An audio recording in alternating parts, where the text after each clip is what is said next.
Excel PU college Guruvayanakere, ಕರ್ನಾಟಕದ number 1 PU college. Admissions open now.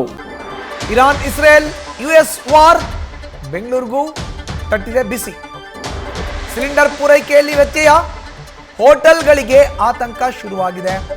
ಬೆಂಗಳೂರಿನ ಹಲವು ಹೋಟೆಲ್ಗಳು ಬಂದಾಗೋ ಅಂತ ಆತಂಕವನ್ನ ಎದುರಿಸ್ತಾ ಇದೆ. ಬೆಲೆ ಏರಿಕೆ ನಡುವೆ ಗ್ಯಾಸ್ ಸಿಲಿಂಡರ್ ಪೂರೈಕೆಯಲ್ಲಿ ವ್ಯತ್ಯಯ ಆಗ್ತಾ ಇದೆ. ಏಕಾಏಕಿ ಗ್ಯಾಸ್ ಸರಬರಾಜು ನಿಂತಿರುವುದೇ ಈ ಸಮಸ್ಯೆಗೆ ಕಾರಣ ಅಂತ ಹೇಳಲಾಗ್ತಾ ಇದೆ. ಗ್ಯಾಸ್ ಸಿಲಿಂಡರ್ ಪೂರೈಕೆ ಆಗದಿದ್ರೆ ಹೋಟೆಲ್ಗಳು ಬಂದ್ ಆಗುತ್ತೆ, ಬಂದ್ ಮಾಡಬೇಕಾಗತ್ತೆ ಅಂತ ಹೋಟೆಲ್ ಮಾಲೀಕರ ಸಂಘ ಎಚ್ಚರಿಕೆಯನ್ನು ಕೂಡ ಕೊಟ್ಟಿದೆ. ಸಿಲಿಂಡರೇ ಇಲ್ಲ, ಗ್ಯಾಸ್ ಪೂರೈಕೆ ಆಗ್ತಾ ಇಲ್ಲ, ನಾವು ಹೋಟೆಲ್ ನಡೆಸೋದು ಹೇಗೆ? ಇದು ಅವರ ಚಿಂತೆ. ಮಾಹಿತಿಯನ್ನು ನೀಡ್ತಾರೆ ನಮ್ಮ ಪ್ರತಿನಿಧಿ ಚಂದ್ರಮೋಹನ್. ನೋಡಿ, ಈಗ LPG ಇಲ್ಲ ಅಂದ್ರೆ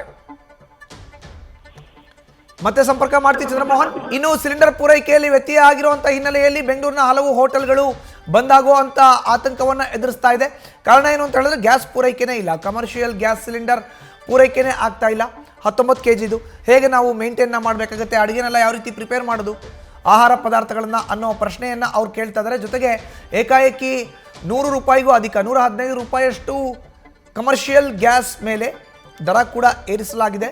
ಹೀಗಾಗಿ ಗೃಹೋಪಯೋಗಿ ಬಳಕೆಯ ಸಿಲಿಂಡರ್ ಬೆಲೆ 60 ರೂಪಾಯಿ, ಕಮರ್ಷಿಯಲ್ ಗ್ಯಾಸ್ ಅಂದರೆ ಸಿಲಿಂಡರ್ 115 ರೂಪಾಯಿಗೂ ಹೆಚ್ಚು. ಸೊ ಇದನ್ನು ನಾವು ಯಾವ ರೀತಿ ಸರಿದೂಗಿಸ್ಬೇಕು? ನಾವು ಅದನ್ನು ಗ್ರಾಹಕರ ಮೇಲೆ ಹಾಕಬೇಕಲ್ಲ.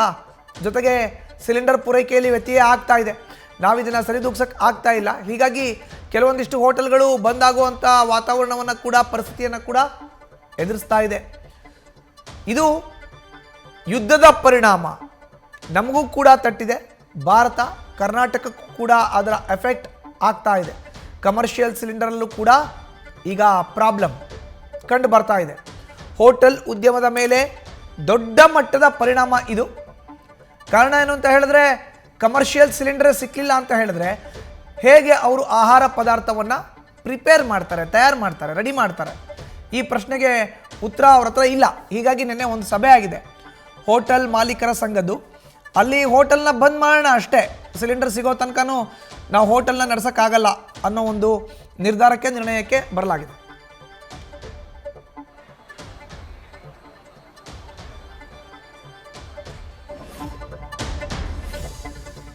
ಹೆಚ್ಚಿನ ಮಾಹಿತಿ ನೀಡ್ತಾರೆ ನಮ್ಮ ಪ್ರತಿನಿಧಿ ಚಂದನ, ಈಗ ನೇರ ಸಂಪರ್ಕಕ್ಕೆ ಜಾಯ್ನ್ ಆಗಿದ್ದಾರೆ. ಚಂದನ, ನೋಡಿ, ಹೋಟೆಲ್ ಕೂಡ ಈಗ ಯುದ್ಧದ ಪರಿಣಾಮವನ್ನು ಎದುರಿಸುವಂತ ವಾತಾವರಣ, ಪರಿಸ್ಥಿತಿ ನಿರ್ಮಾಣ ಆಗ್ಬಿಟ್ಟಿದೆ.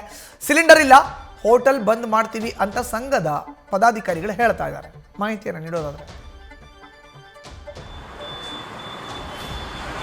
ಮಧುಸೂದನ್, ನಿಜಕ್ಕೂ ಇವಾಗ ಮಧ್ಯಪ್ರಾಚ್ಯದಲ್ಲಿ ನಡೀತಾ ಇರೋ ಯುದ್ಧದ ಪರಿಣಾಮದಿಂದ ಈಗ ಭಾರತಕ್ಕೂ ತಟ್ಟಿರುವಂತದ್ದು, ಅದರಲ್ಲೂ ಪ್ರಮುಖವಾಗಿ ಹೋಟೆಲ್ ಉದ್ಯಮಕ್ಕೆ ಭಾರಿ ಹೊಡೆತ ಅಂತಾನೆ ಹೇಳ್ಬೋದು. ಮೊನ್ನೆ ಅಷ್ಟೇ ಸಿಲಿಂಡರ್ ದರ ಏರಿಕೆ ಆಗಿತ್ತು. ಈ ಬೆನ್ನಲ್ಲೇ ಈಗ ಸಿಲಿಂಡರ್ ಗ್ಯಾಸ್, LPG ಗ್ಯಾಸ್ ಸಂಪೂರ್ಣವಾಗಿ ಸ್ಥಗಿತ ಆಗಿದೆ. ಅಂದ್ರೆ ಸಿಲಿಂಡರ್ ಗ್ಯಾಸ್ನ ಸರಬರಾಜು ಮಾಡ್ತಾ ಇದ್ದಂತ ವಿಮಾನಗಳಾಗಿರ್ಬೋದು, ಹಡಗುಗಳಾಗಿರ್ಬೋದು, ನಿಂತಿರೋದ್ರಿಂದ ಈಗ ಭಾರಿ ಪ್ರಮಾಣದಲ್ಲಿ ವ್ಯತ್ಯಯ ಉಂಟಾಗಿದೆ. ಹೀಗಾಗಿ ಹೋಟೆಲ್ ಉದ್ಯಮಕ್ಕೆ ಒಂದು ದೊಡ್ಡ ಮಟ್ಟದ ಹೊಡೆತ ಅಂತ ಹೇಳ್ಬೋದು. ಎಷ್ಟರ ಮಟ್ಟಿಗೆ ಅಂದ್ರೆ ಇವತ್ತು ಮಧ್ಯಾಹ್ನದವರೆಗೂ ಮಾತ್ರ ಅವರಿಗೆ ಗ್ಯಾಸ್ ಸಿಲಿಂಡರ್ ಅವೈಲಬಲ್ ಇದೆ.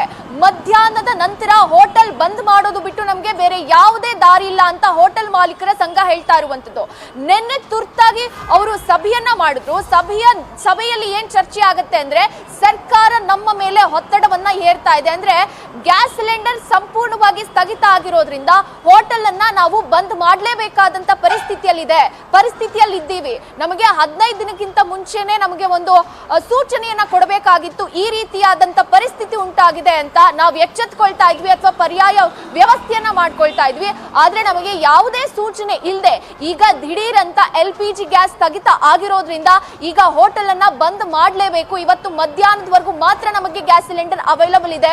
ಮಧ್ಯಾಹ್ನದ ನಂತರ ಹೋಟೆಲ್ ಅನ್ನ ಅಂದ್ರೆ 80% ಹೋಟೆಲ್ ನಲ್ಲಿ LPG ಸಿಲಿಂಡರ್ ಸಿಗೋದಿಲ್ಲ ಅನ್ನುವಂತ ಮಾತುಗಳನ್ನ ಹೋಟೆಲ್ ಮಾಲೀಕರ ಸಂಘ ಹೇಳ್ತಾ ಇರುವಂತದ್ದು. ಮತ್ತೊಂದ್ ಕಡೆ ಇದು ಗ್ರಾಹಕರಿಗೂ ಕೂಡ ಸಾಕಷ್ಟು ತೊಂದರೆ ಆಗತ್ತೆ ಮಧುಸೂದನ್. ಹೇಗೆ ಅಂದ್ರೆ, ಎಷ್ಟೋ ಜನ ಬ್ಯಾಚುಲರ್ಸ್ ಇರ್ತಾರೆ, ಅವರು ಹೋಟೆಲ್ ಊಟನೇ ನಂಬ್ಕೊಂಡಿರ್ತಾರೆ, ಅಂತ ಅವ್ರು ಏನ್ ಮಾಡ್ಬೇಕು ಅನ್ನುವಂತ ಪ್ರಶ್ನೆ ಕಾಡ್ತಾ ಇರುವಂತದ್ದು ಮಧುಸೂದನ್. ನ್ಯೂಸ್ ಫಸ್ಟ್, ನಿರ್ಭೀತಿಯಿಂದ ನಿಮ್ಮ ಪರವಾಗಿ.